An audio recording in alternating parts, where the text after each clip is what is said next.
Hey everybody, thanks for stopping by and checking out the Card Pile's Unspectacular 40th Video Spectacular. Now, I had a big spiel planned and a trip to the local card shop and to film it, but the owner, his name's Jerry, he had second thoughts and he declined to do it. He's an old school guy, so he's just not into the whole videotaping the thing. And even if there's no customers there, he didn't want to do an interview. I mean, he's just old school. He's so old school that when he first bought the place, like 30 years ago, he bought a card vending machine.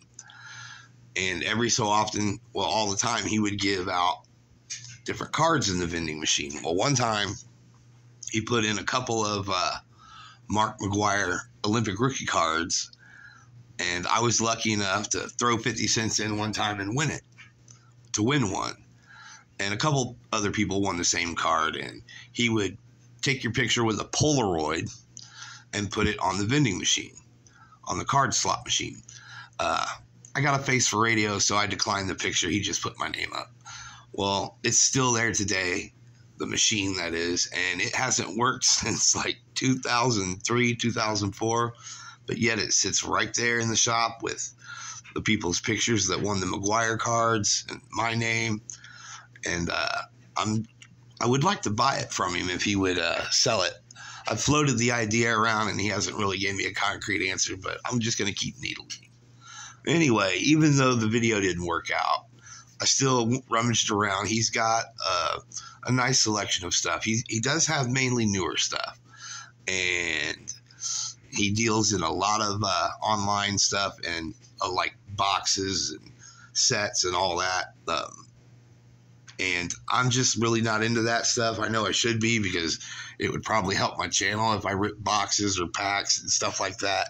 Packs I might, but I'm not into getting any breaks or anything like that. Well, nonetheless, he does keep a nice shelf of vintage football, basketball, and baseball in certain areas in the shop. And he always has a couple boxes in the back of the store that he refills with different vintage cards, baseball, football, and all that.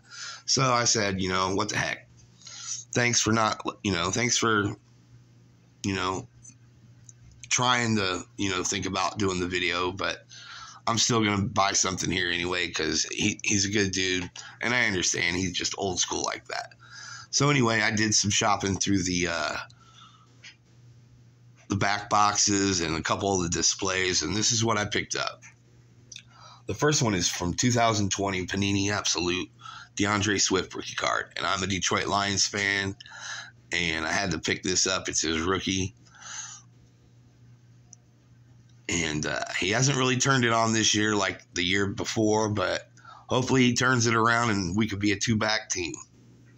And since we had the big win Sunday, 3 in a row that is, I picked up another couple cards. The original 20 from the Detroit Lions, Lim Barney. Now, this is from 1972, and here's the back.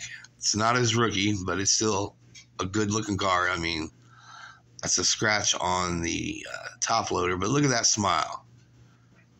Yeah, he's getting ready to catch a couple interceptions and maybe run them back for a touchdown.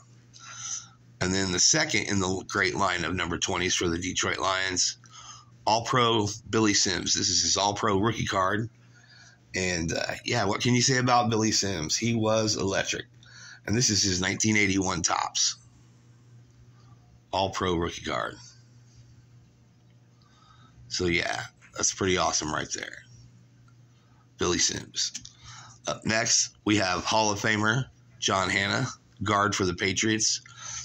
Not a big Patriots fan, but I respect John Hannah. He always was solid, hard player. I mean, he was dirty.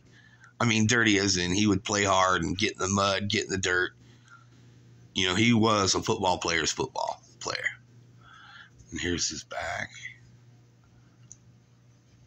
But you could just tell he means business. So John Hannah, Hall of Famer, why not? Then another Hall of Famer, quarterback Doug Williams. I was happy to see Doug Williams finally win a Super Bowl after all those years of being in the NFL, and always liked him. And look at them jerseys. The Buccaneers need to go back to this uniform. That's just awesome jersey. awesome helmet, everything. And that's a cool pose from Doug Williams. So yeah, I had to get this. It's his rookie card from 1974. 79, my bad. Then next we have Indiana Pacers rookie Benedict Mathurin. And this is from Panini Chronicles. And this kid's going to be a star. You know, he's going to turn the Indiana Pacers around. Definitely going to turn the Indiana Pacers around. If we build around him, I think we'll be good. They got a young, good nucleus so far, so hopefully we can keep them together and we can contend in the near future. Heck, even this season, I'll go as far as to say. Then up next, I have a 1973 Brooks Robinson. Tops. Third baseman, getting ready to swallow up any line drive, any pop-up, ground ball, you name it, it's coming to him. He's gonna snag it. The human vacuum, Brooks Robinson. This is card number 90 from the 1973 set. Got a little bit of staining right there. Off center, pretty rough. Some corner damage, but you know, it was in the quarter box, so why not? And then another Indiana Pacer great, Billy Keller. And this is from 1974. Again, not his rookie card, but one of his ABA cards. I always like those uniforms for the Pacers. And you can't go wrong with the ABA ball. So yeah, Billy Keller, that's pretty sweet. And then we have the 1976 AL batting champions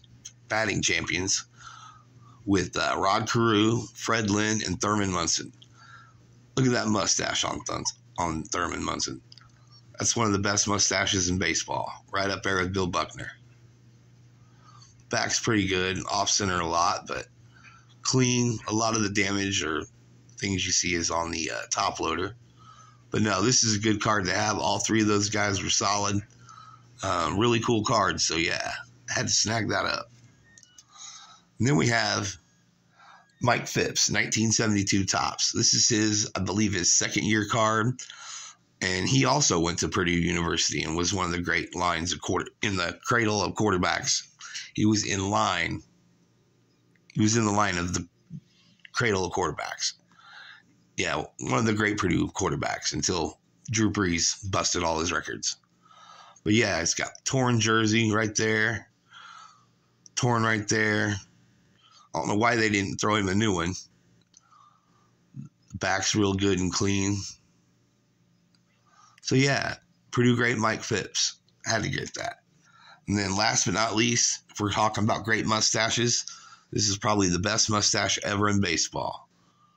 Raleigh Fingers, and this is his 1973 Topps. The 73 Topps had a lot of good cards in it, but Raleigh Fingers, and most of them in 73 were off-center, mainly on the back.